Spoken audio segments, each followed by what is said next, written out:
pain has a distinct sound in the bush.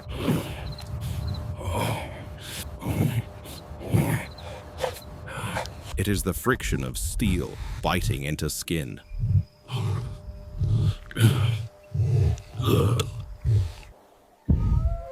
A rhythm of suffering echoing in the darkness. She moves with a limp that exposes her vulnerability. The wire is cutting deeper with every step.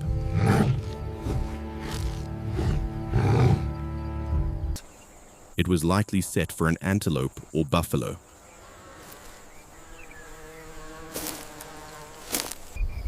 But the trap does not choose its victim.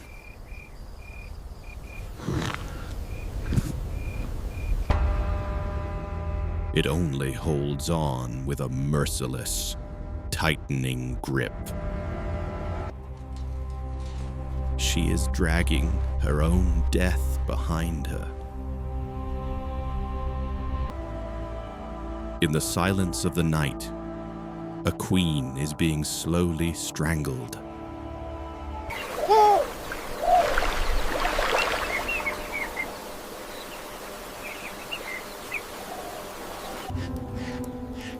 I am Dr. Marcus Thorne, lead field researcher here.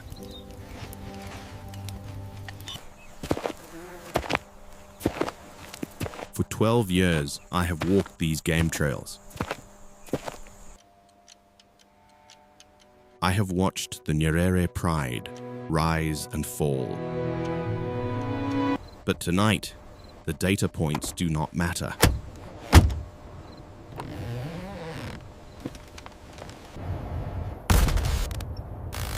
That struggling shadow in the thermal scope is Saba. She is the genetic heart of this dynasty. And she is currently running out of time.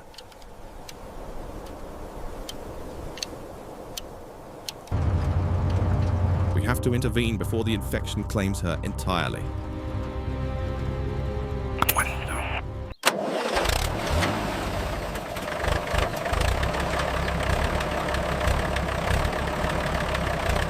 The report came in just before dawn broke.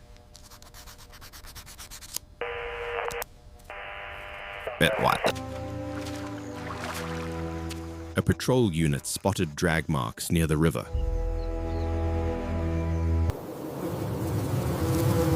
Blood spatters were found on a rocky outcrop. The tracks were uneven, heavy on the left side.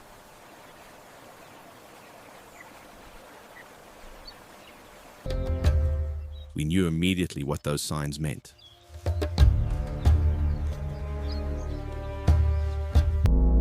A snare had cinched tight around her neck.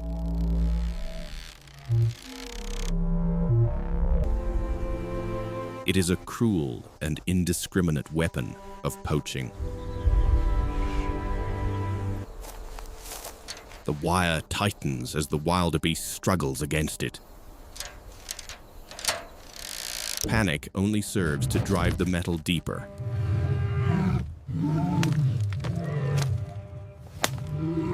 This is no longer a study. It is a rescue operation.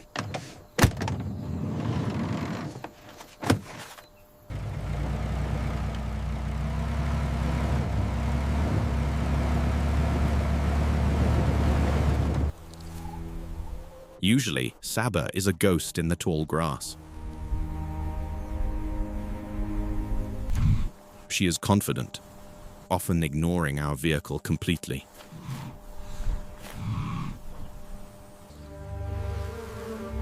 But pain changes the psychology of a predator.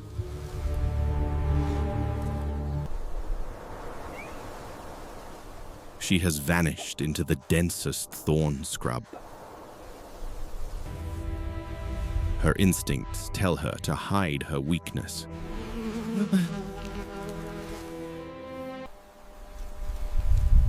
To isolate herself from the pride and threats. But isolation is exactly what will kill her now.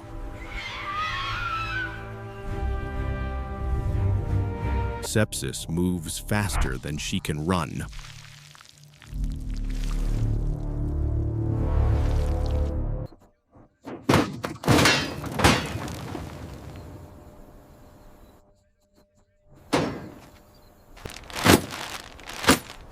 He loaded the Land Rover with medical supplies.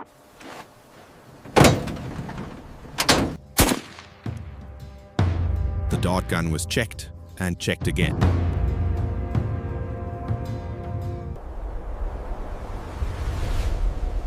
Every hour we lose increases the swelling risk. If the trachea swells, she suffocates alone.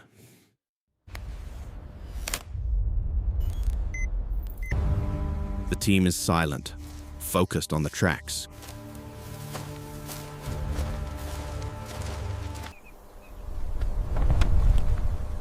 The heat of the day is beginning to rise. And we are starting from a cold trail.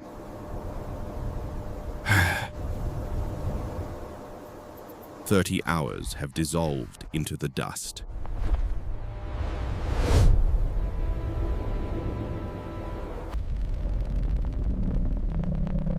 The sun is no longer just a celestial body. It is a physical weight pressing on our shoulders.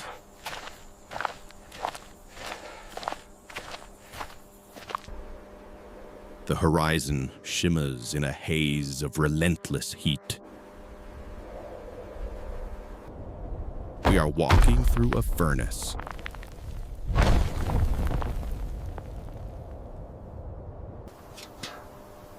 My water canteen is light, ominously near empty.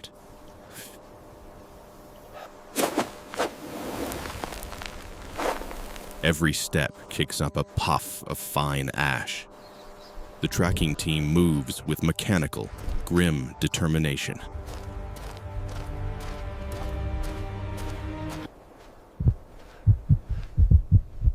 Fatigue is beginning to blur the edges of reality. In this heat, the mind begins to see what it fears most.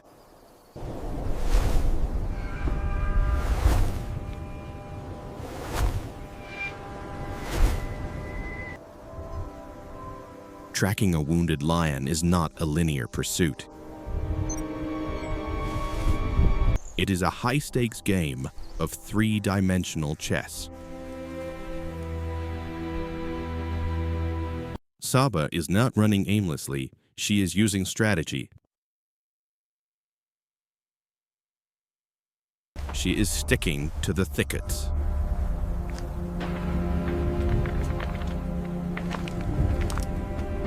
The dense, wait-a-bit thorns offer her defensive cover.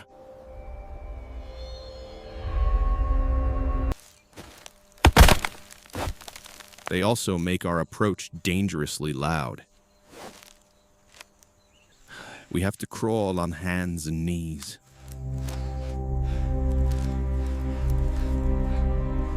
We are entering the kill zone on her terms.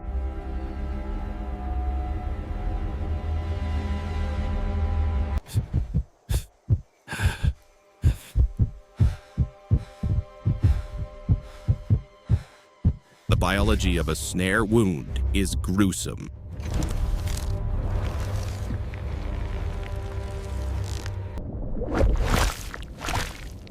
As the tissue swells, it envelops the wire.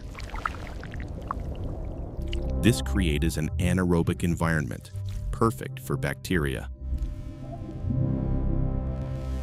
The infection is a silent clock.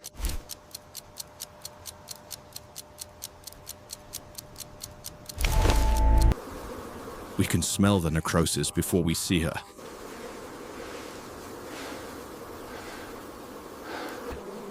It is a sweet, rotting scent on the wind.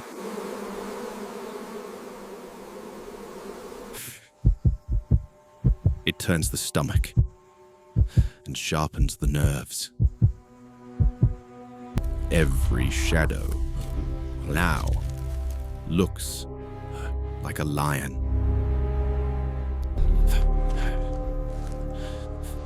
sleep deprivation is playing tricks on my peripheral vision. A termite mound transforms into a crouching, tawny shape. The rustle of a francolin sounds like a charge.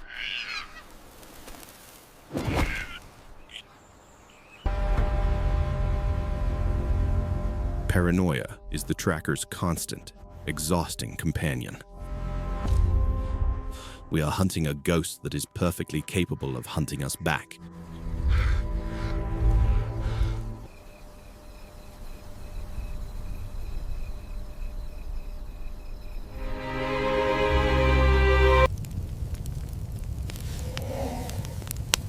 Nightfall brings no relief from the tension.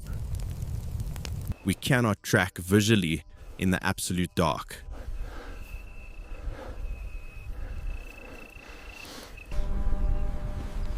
We set up a temporary fly camp on a ridge.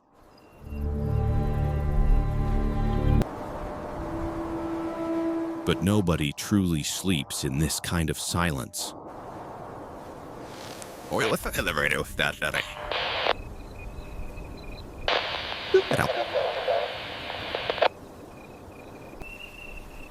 We listen to the breathing of the savannah.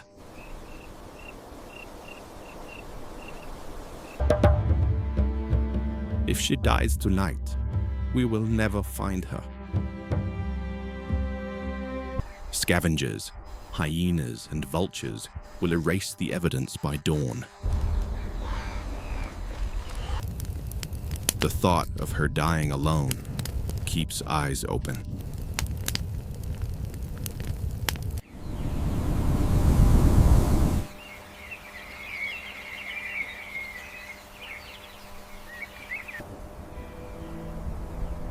Dawn breaks on the third day with brutal clarity.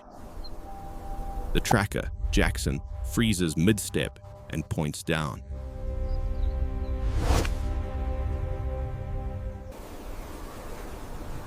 In the soft sand, a fresh pug mark. The drag mark is heavier now.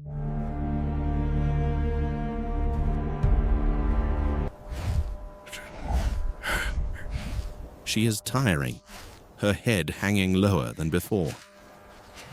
The gait is irregular, stumbling, and deeply uneven.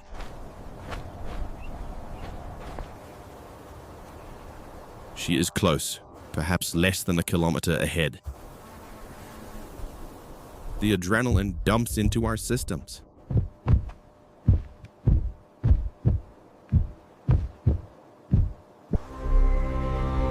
Exhaustion vanishes, replaced by a sharp, cold focus. I check the dosage in the dart again.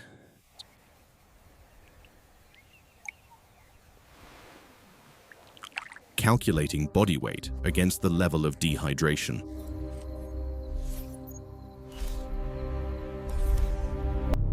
Too much ketamine could kill her in this state.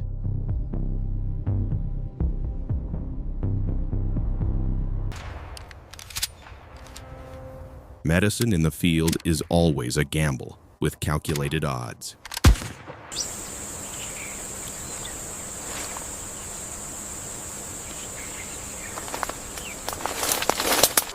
We see the flies first.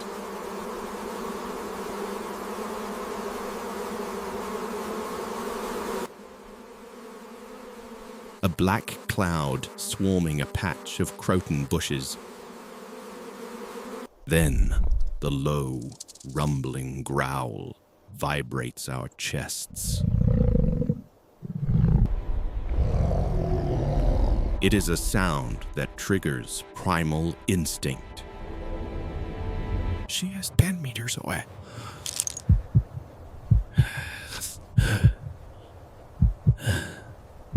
Crouched in the shadows, eyes dilated and furious. The wire is visible, buried deep in the swollen tissue. Her neck is swollen to twice its normal size.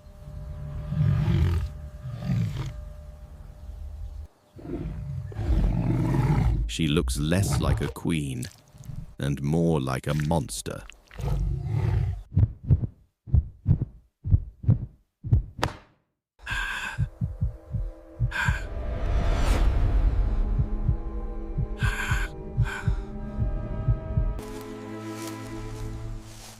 This is the most dangerous moment of the rescue. If she charges, I have a split second.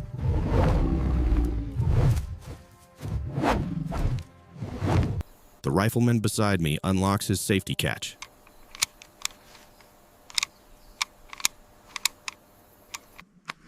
We do not want to shoot to kill.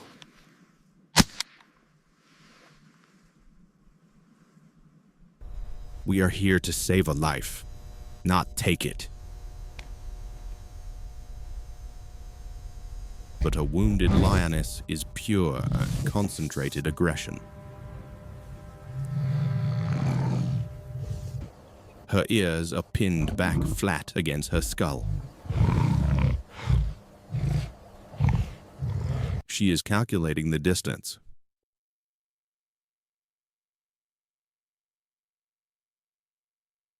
Her tail twitches, the prelude to a spring.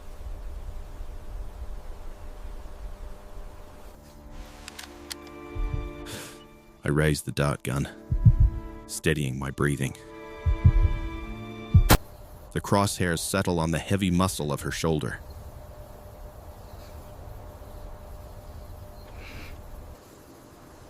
My hands must be steady, despite the shaking fatigue. Physiology dictates that if she charges, the adrenaline will override the sedative.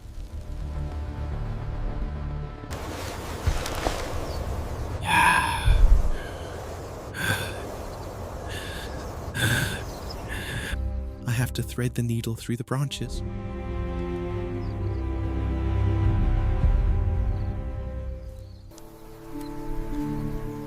A deflection off a twig means failure. Failure means she runs and likely dies.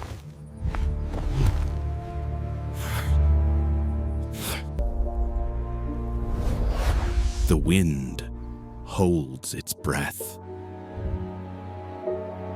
I exhale slowly, squeezing the trigger gently back. Compressed air hisses, a sharp percussive. The pink dot flies true through the gap. Impact.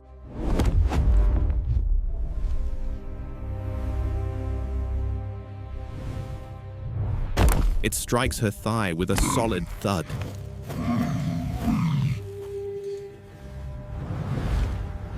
She spins, snarling at the stinging sensation.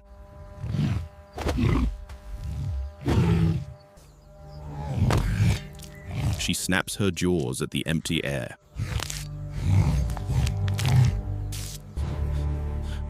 Now, we have to wait for the chemistry to work.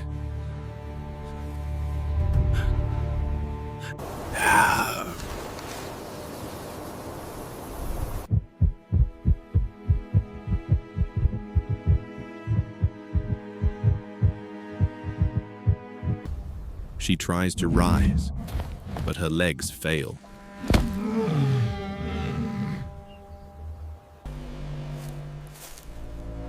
The dissociative anesthesia disconnects her mind from her body. Her head sinks onto her paws, heavy and slow.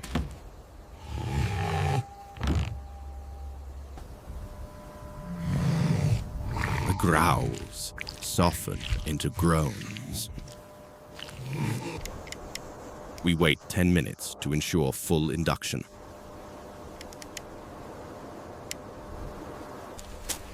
We approach slowly, touching her tail with a stick.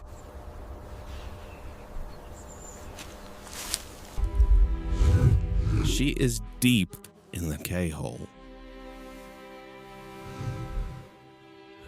We rush in.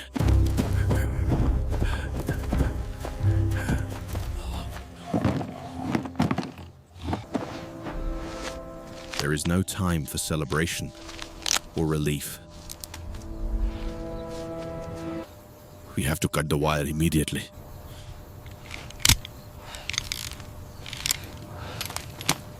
We have to clean the area thoroughly.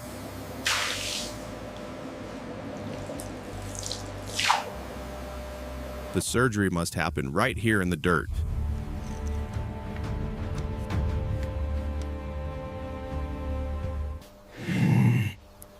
For the next 20 minutes, her life is literally in our hands.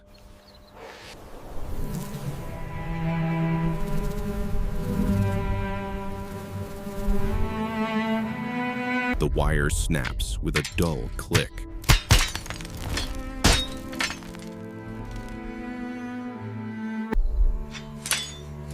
It is a sound of immense, tangible liberation. We unwind the rusted coil from her neck.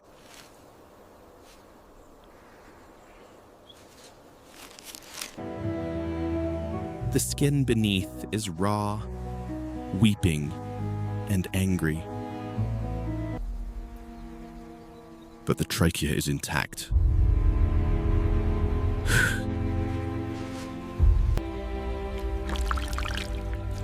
We work quickly to flush the wound with iodine. The purple liquid stains the red earth dark.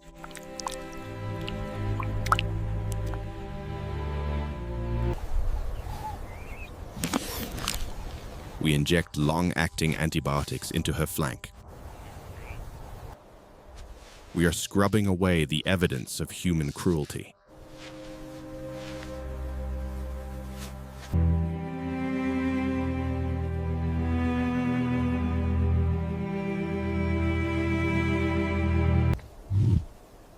Lions possess a physiological resilience that is humbling.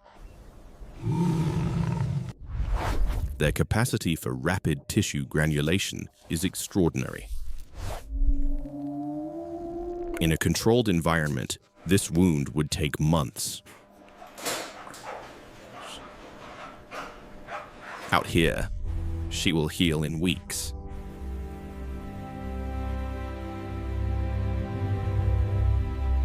Provided she can hunt, her body will repair itself.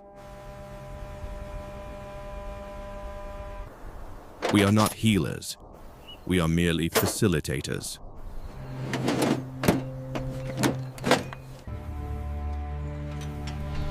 We remove the barrier that was killing her.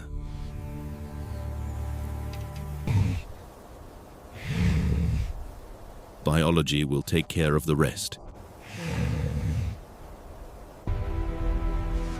We have bought her a second chance, not immortality.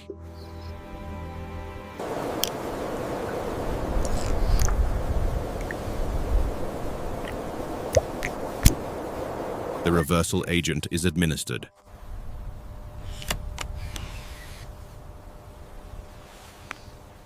We retreat rapidly to the safety of the vehicle.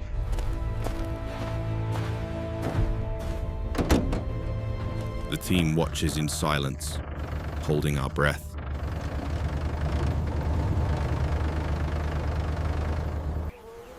Minutes pass, dragging like hours in the heat. Then, an ear twitches.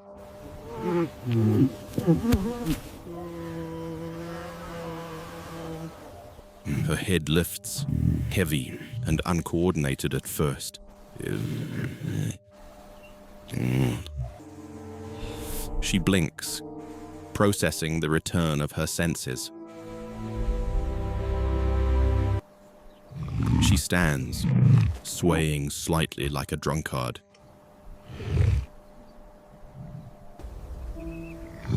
She does not look at us with gratitude.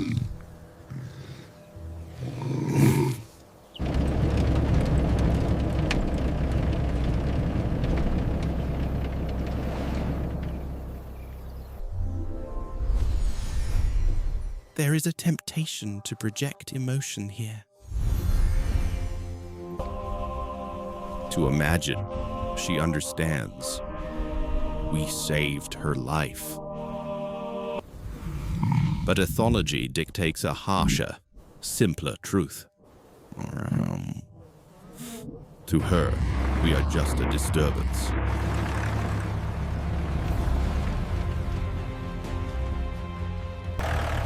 A strange, noisy presence in her territory.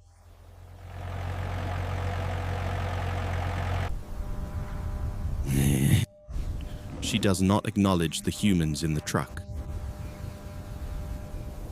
She turns and walks steadily into the bush.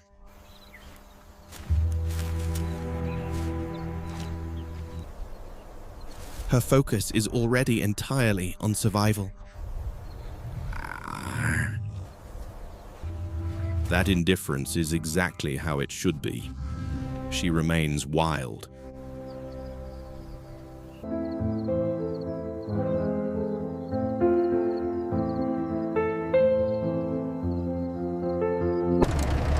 As she vanishes, the adrenaline finally leaves us. The exhaustion hits like a physical blow.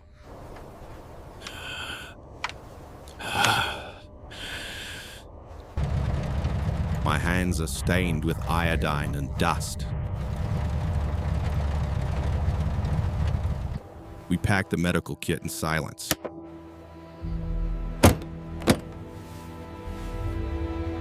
The snare goes into the truck bed.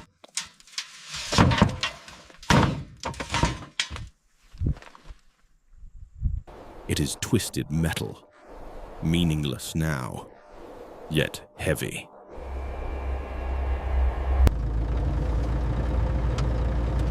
We intervened because we had to.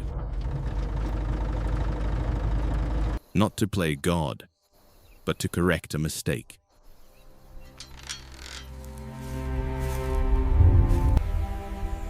We balanced the scales for one lioness. The sun is setting on a day we stole back from death.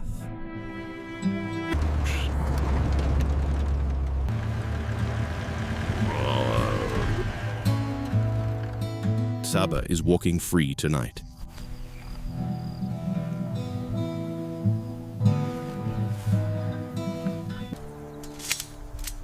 But the snare that caught her was one of thousands. For every lion we reach in time, others vanish unseen. The silence of the savannah is fragile.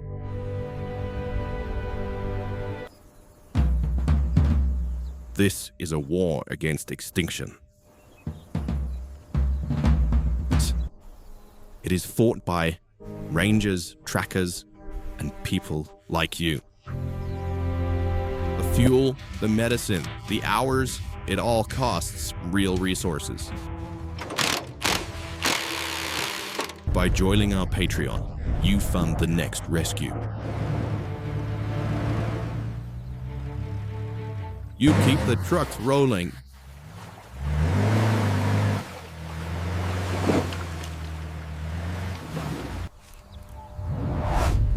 You become the difference between a rescue and a tragedy. Click the link and stayed with the pride.